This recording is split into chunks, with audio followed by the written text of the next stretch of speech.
Welcome into ATL Day Ones with Jarvis and Tenitra. Coming up on today's show, what on earth will the Falcons do with the 8th overall pick? I understand, Coach Quin. And last but not least, and for the culture, is your mama and daddy going to be on the Freaknik documentary? That's all coming up next right here on ATL Day Ones. Let's go. This is ATL Day Ones, part of Locked On Sports Atlanta. And it starts now.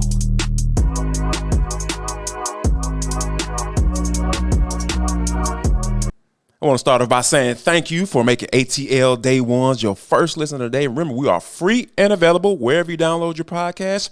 And wherever you download your podcast, I want to make sure that you leave us a 5-star review. Really appreciate that from you in advance. ATL Day Ones, your team every day. Today's episode of ATL Day Ones is brought to you by FanDuel Sportsbook. Make every moment more. Visit FanDuel.com/lockedon today to get started. But Jamie Walker joins me today. Tenitra will be back, y'all. I know how y'all get, man, when Tenitra's not here. Don't turn it off. I promise we got some good stuff coming up just for you. But my main man, Jamie Walker, you guys remember him. He's been with the show before. He's sitting in today. But, Jamie, when you think about what the Falcons have done this offseason, these guys have been super busy, from David Onyemata, Calais Campbell, Jesse Bates, and Mike Hughes, and just recently they just traded for Jeff Okudah. Now, this move kind of threw a lot of people off. But before we talk about what this may mean as far as the NFL draft, I want to kind of get your first reaction when you heard that Terry Fontenot out here making moves with my guy up in Detroit to bring Jeff, the former first-round pick, in to kind of see what's going on with him. What were your first thoughts or reaction when you heard about it? Well, first and foremost, let me give a shout out to that Aggie, Brad Holmes, who is Brad Holmes, yes sir. Brad Holmes, who is running Detroit Lions. I got to put the HBCU slant in it, but no doubt, for sure, man. Just the way this went about, man. As far as both of them kind of drawing a conclusion that Jeff could use a fresh start somewhere else, that there was a need. So it wasn't a bunch of fanfare, but it certainly made waves as far as the Falcon faithful is concerned. Number one, because it kind of reshaped what everybody thought the draft would be. But just in general, you're getting a third pick, from a few years ago. Right, yeah, 2020, in, yeah. You know what I'm saying? That comes in. And, of course, those players drafted that high are going to get other opportunities. He's been injured, but maybe a fresh start somewhere else, a new area code, gives him, the ability to recapture what you saw from him when he was at Ohio State. So we'll see what happens. Plus, there was a needed corner. You have depth now. We'll see if he can, because he showed flashes in Detroit. So It's just a matter of him staying healthy and being able to do what the Falcons need him to do at this point. And I'm just so interested in what the draft may be at this point.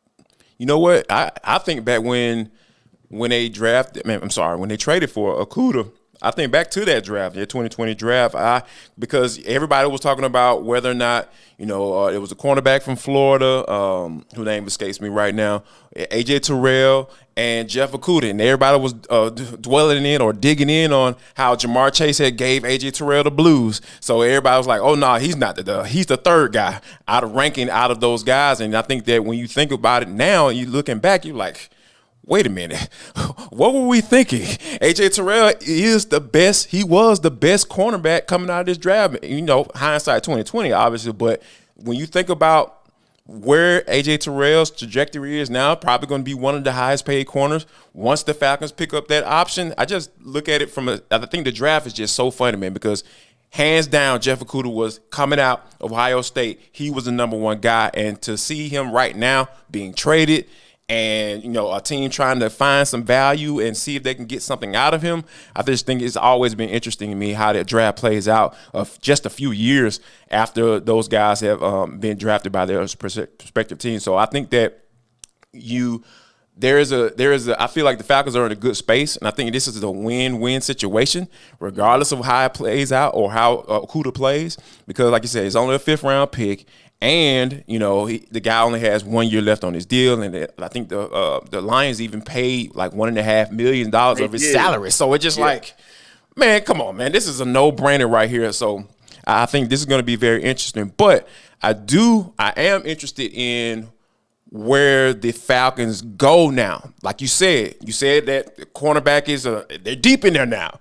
You know what I mean? Like, and before this trade, people were just like, okay, everything's lining up now for get Christian Gonzalez or Witherspoon or Joey Porter Jr. or trading down to get Joey Porter Jr. All those guys. Now you've been seeing all those names being thrown out from a corner perspective.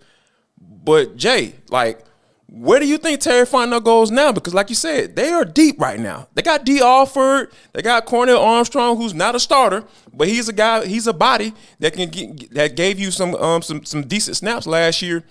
Where do you think Terry Fontenot goes now, being that cornerback room is deep, and the Falcons have been loading up on defense? Listen, I'm a trench guy. So I that's why you're on this show, man. Come on. You know what I'm saying? But those big nasties are always premiums to me. Right. A pass rusher is still at a premium to me. Whether or not you get your preferred pass rusher at 8, I'm just not sure. But I know who you might get. One of the most dynamic offensive players in this draft, Bijan Robinson. Oh, no. All in your lap, man. You on that train, too? Listen, man. Listen. All right, I'm going to listen, man. You a homie, so I'm going to listen to it. I'm going to listen. Go ahead. I got you, man. I'm listening, bro. Go ahead. Look, we've been waiting years to be able to be put in a position, yeah, to be able to draft the best player available. Oh. I think the best player available that you'll see at 8 is going to be Mr. Robinson. Now, I'm not sure if one of those DNs, because, listen, I'm a Will Anderson guy.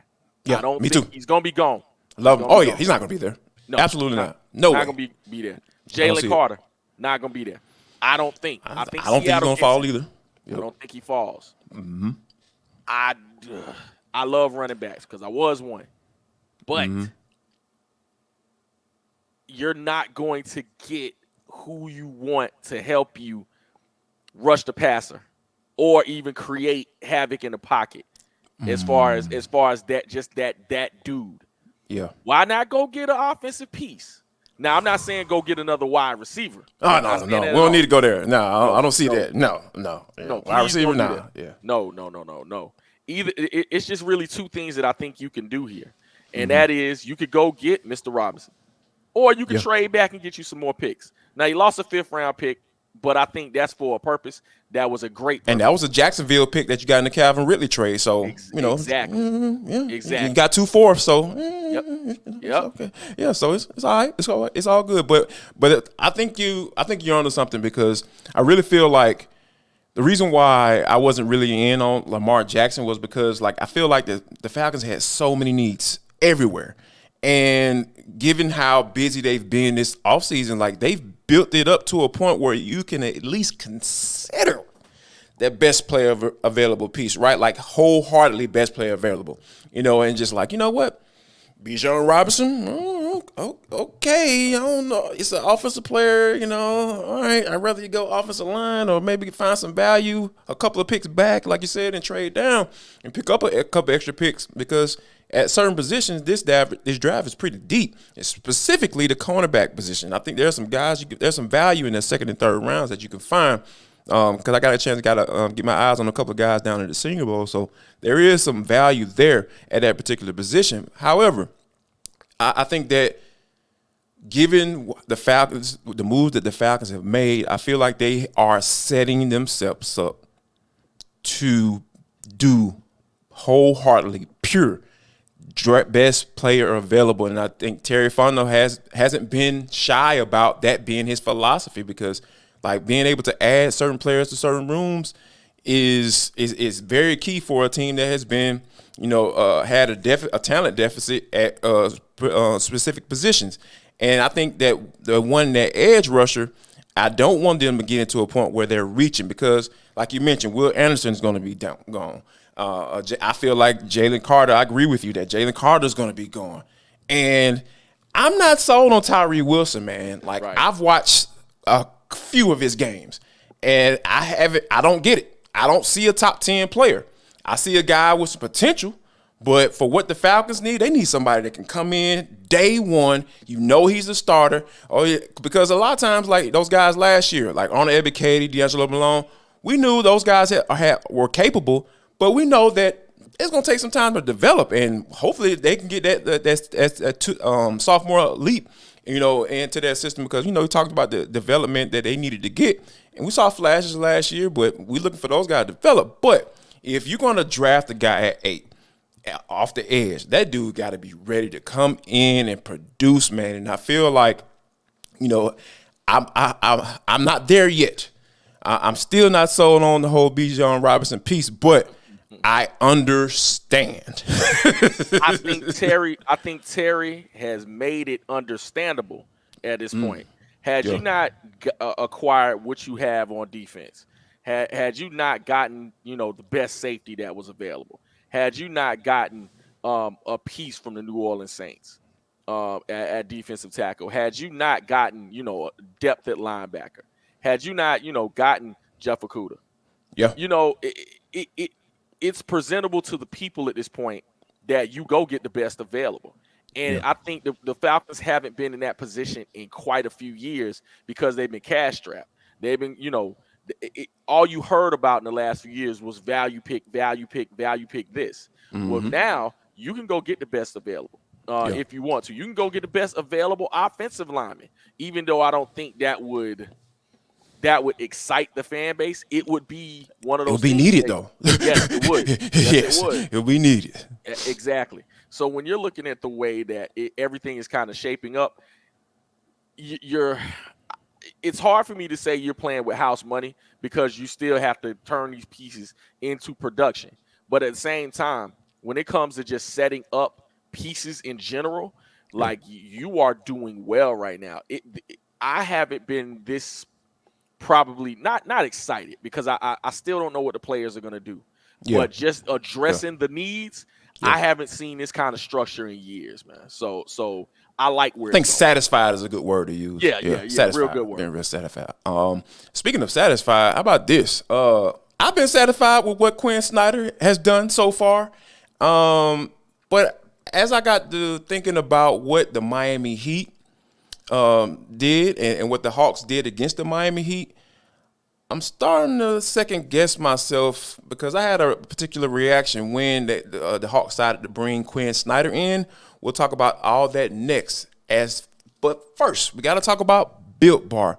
Let me ask you guys a question. Are you guys looking for a delicious snack but don't want all the sugar and the calories? Then you need to get the best protein bar ever. The best protein bar ever. Yes, I just said that. That's Built. You got to try it, guys, because guess what? They have some flavors for you. I'm talking about churro. I'm talking about peanut butter brownie. I'm talking about cookies and cream. I've been working out, doing my thing, trying to get slimmed down. And you know what I've been doing? I've been eating these Built Bars when I get hungry and I'm looking for a snack because guess what? It only has 4 grams of sugar, a whopping 17 grams of protein, and it's only 130 calories. So, folks, if you want to find a good protein bar that doesn't taste like cardboard, go to Built.com. Now we have another thing that's ready for you and support you and get you right where you need to be. If you don't, if you want to be an in-person person and go and get that thing right now, go to Walmart. You can pick up a 4-box of cookies and cream right now, double chocolate bar or coconut puff, whatever you want to. And also, if you want to buy in bulk, you can go to Sam's Club, run in and grab a 13 bar bucks with our hit flavors, brownie, butter puff, and churro. So, as a reminder, if you want to go to Walmart, you can go to Walmart. If you want to go to Sam's Club and buy in bulk, you can do that as well. And if you want to continue or go to Built.com, you can go there and get yourself a Built Bar. Now, Jamie, when you think about what the Hawks have done, in these last 21 games with Quin Snyder, they've been pretty much middle of the road team still, as they've been constructed to be coming into the season. But one of the things that I've always kind of wondered, I thought was very interesting, was the fact that Quin Snyder decided to come in right now. Literally, dude was on vacation. out of the country. And he said, you know what? I want to take over right now. And I didn't necessarily question it, but I thought it was kind of interesting that he wanted to get in right now.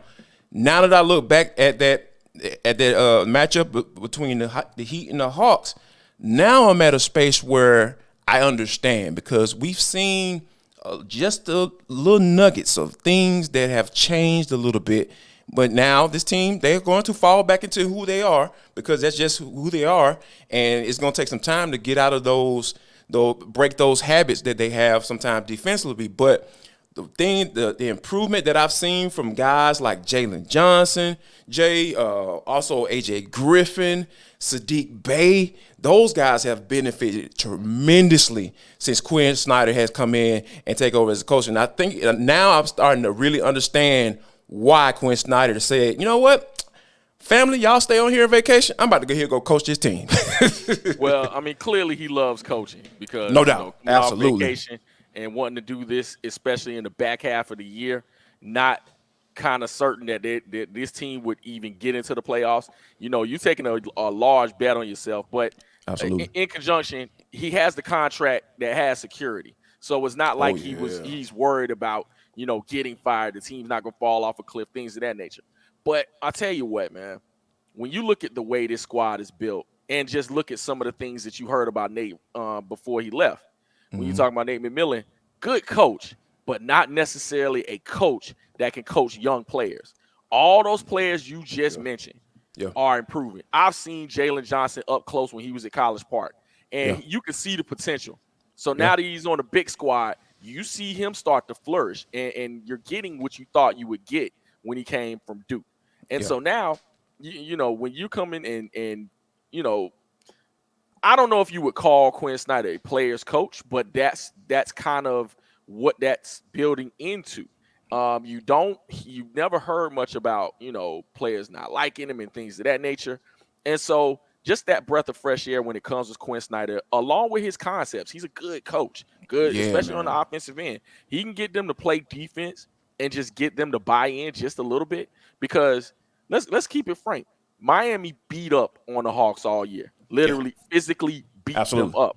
And Hands so down. when you see them come the way they did with some outside shooting and passing and things of that nature, just the new voice, the new scheme, things of that nature, hey, man, Quin Snyder's already paying dividends, and hopefully they can continue going into this next round. And you know what? That's one of the things that I thought was very interesting, because, a lot of times when people say players coach, they think that, he's the coach being all buddy and all that stuff. But I think that one thing that get lost in the sauce now, so to speak, when it comes to these players of today's game, these guys want to be coached. They want to be taught. And if you aren't doing that, then that's when you start to see some of the guys being disgruntled and all that stuff, because they see, man, I've always been a proponent. I always say on this show, when T and I are having conversations about certain athletes and how they deal with coaches, like, athletes see through people, man. Like, they are people's people. You know what I mean? Like, they can look at you and have a conversation with you, and they can understand, like, if you bull crapping them or not. Especially when you talking about a coach, because they are with this guy a lot. Sometimes even more than their family when you talking about going through an 82-game season. So, like, these guys understand, and that's why I think. And I'm not saying that the whole Trey Young and Nate McMillan relationship, but I want to use it to kind of make my point. When Nate McMillan was trying to reach out to Trey, it seems like they were making some headway, but when it comes to the game and actual games, and then you see them on the sidelines and Trey not even paying attention really to what Nate McMillan is saying. But look at it now. I don't know if you noticed, but look at how when Trey comes to the sidelines, Quin Snyder is up out his seat, hand around his waist, like, yeah, do this, do this, and I'm not saying that, those are some of the things that you have to take a look at when you're talking about the differences, right? I'm not saying that, Nick Miller is a bad coach. All I'm saying is that when you talk about a player's coach, like, a player's coach is a guy that can teach. You know what I mean? That's my definition of what a player's coach is, because those guys, if you tell them something and they go out and do it and it works for them, like you got a fan for life. You know what I mean? That's how it works, because these guys are out here playing for contracts. They're playing to try to win. These guys want to do that. I always err on the side of players wanting to be better and wanting to get better. And when you have a guy like Quin Snyder, we're seeing those things right now, and these guys are getting better. You know, even the ancillary players, and we're seeing Trey starting to kind of buy into the whole defensive thing and moving the basketball and playing off the ball. Like, you got to give credit to what credit's due. Oh, absolutely, man. And even kind of piggybacking off your players coach comment, I agree 100%. But not even just the teaching part, the communication part. Like, if you're able to just talk, if I can use those words to reach you, yeah, man, you can be using the same. You can be talking the same definitions, but using different terminology to be able to reach. I mean, it's that psychological part of the coach-player relationship that I think Quin has, you know, early on it's kind of mastered. Yeah, I say that kind of mastered. So absolutely. Yeah, so I think that, you know, these are some. That's why I'm very interested to see how this series plays out. I think at the end of the day, Boston's going to win, but I am interested to see what the adjustments are like, and how Quin Snyder handles certain things that he may notice that may be a weakness for them as they go up against try to go through this 7-game series against one of the better teams in NBA. That's just kind of put it like that. But speaking of, you know, being better and trying to move on from life, you know, this Freaknik documentary about to get ready to drop, right? And there are a lot of people who are concerned and worried, but I got some stories that I would like to tell. You are a native Atlantean. Right. Yes. We will talk about those stories. But first, I want to say just a quick thank you to all of our everydayers. Those are the people who listen to this show each and every day. And I know you're right there. I see your names. I see you commenting and everything like that. And to make sure to give people FOMO, here's what I want you to do. Drop in those comments right there. The comments right down there. Everydayer. That's all you got to do. Drop everydayer right there in that comment box to let everybody know that you are part of the crew and you are rolling with us each and every day, and we appreciate you guys. And if you're not rolling with us every day, what the hell are you waiting on? But, Jay, this is For the Culture. It is the intersection between sports, entertainment, the culture, and sometimes whatever the hell we want to talk about, because that's just how we get down on this show. Today is no different. When you think about this Freaknik, Jay, like, it was a lot of nostalgia that comes with that, you know, and I think that, you know, when Hulu decided to, you know, release the news, or they haven't dropped a date yet. I haven't seen a date just yet, but it is coming. And you got Jermaine Dupri, who is executive producing it, and also Uncle Luke is somehow involved. Man, like, there is a lot that comes with that, right? Because there's some children, you know, who were probably conceived or the actions were happened at that point because, you know, and some people moved here because of Freaknik and all that stuff. So when you think about the idea of just doing this doc, Jay, what's the kind of some of the things that come to your mind when you think about them bringing this back? Because, you know, many have tried to bring it back, like bring Freaknik back and have events and all that stuff, but it just wasn't the same, and it's not going to ever be the same. Of course it won't, man. No, it can't be the same just by nature of what's going on. But, man, the first thing that comes to mind is that, you know, I wonder how many attend church or church leaders, people amongst the congregation are shaking right now. At the thought and cringing. Yes, at the thought of this VHS footage that's about to come out, right? Digitally. Yeah. You know, it might be pretty clear. You know, it's a lot of technology, man. Like, woo, boy, man. Now, what I will tell you is this. You know, I was at the tail end of the Freaknik era. Okay. If you did some, you know, Black Bike Week in Atlantic/Myrtle Beach, you might catch me. But I tell you what, man, my folks talk about this all the time. I think there was an Olympic boom of people that moved to Atlanta, but also a Freaknik boom Yes. of people Absolutely. that moved to Atlanta. Olympics, Freaknik, Yes. all that. Yeah. All of those.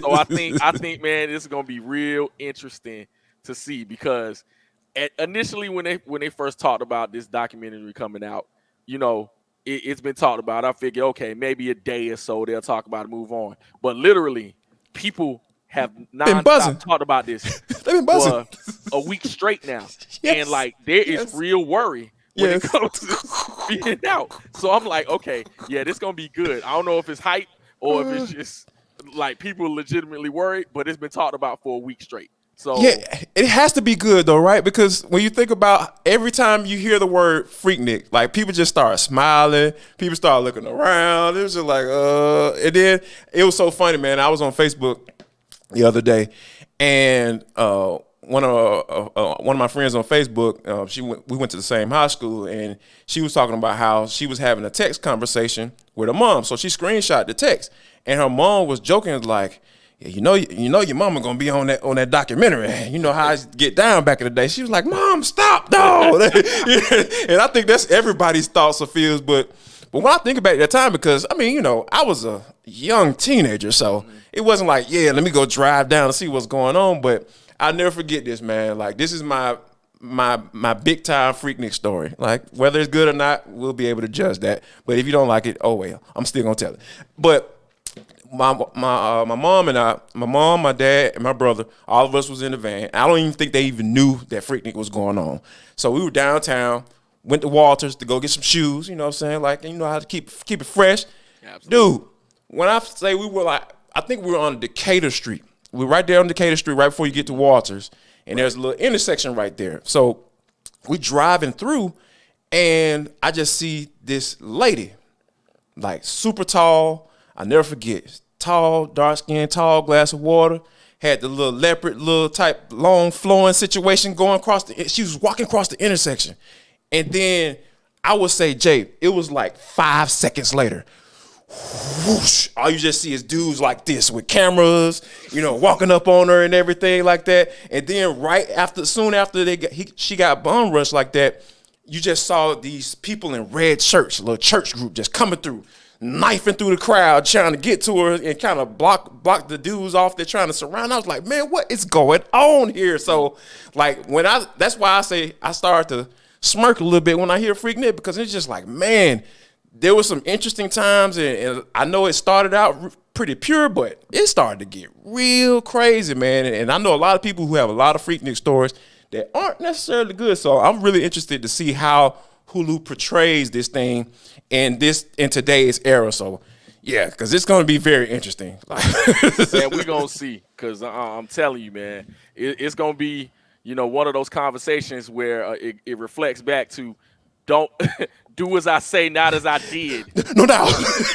Like, I would love to be in the living room when a 25-year-old is sitting there watching this doggone thing, and they see their doggone mom or their dad acting a nut too, because that's the side that people don't really talk about. Like, you talk about the women and doing crazy stuff. It was some dudes doing some real weird stuff back then, and very much so yeah, I'll be very interested to see how that goes down. But yeah, hopefully Hulu will drop a date at some point so we can know when to expect it. And they probably holding out as long as they possibly can, because the anticipation for this bad boy is definitely building up for sure. Absolutely. Yeah, and speaking of anticipation, we just want to say a quick thank you for making ATL Day Ones your first listen of the day. And also, we want to give a big shout out to all our everydayers. Those are people who listen to this show each and every day. If you aren't an everydayer, go ahead and drop a comment in the comment box. We love you all right here. And if you're not part of being an everydayer, what are you waiting on? We're waiting on you to join right now. That's my benediction for all the everydayers. If you don't know what a benediction is, look it up. But Jay, I do one thing each and every day is when I ask people if they don't do anything for the rest of the day or for the rest of the week or the rest of the weekend, I want them to make sure that you share love, show love, and most importantly, spread love.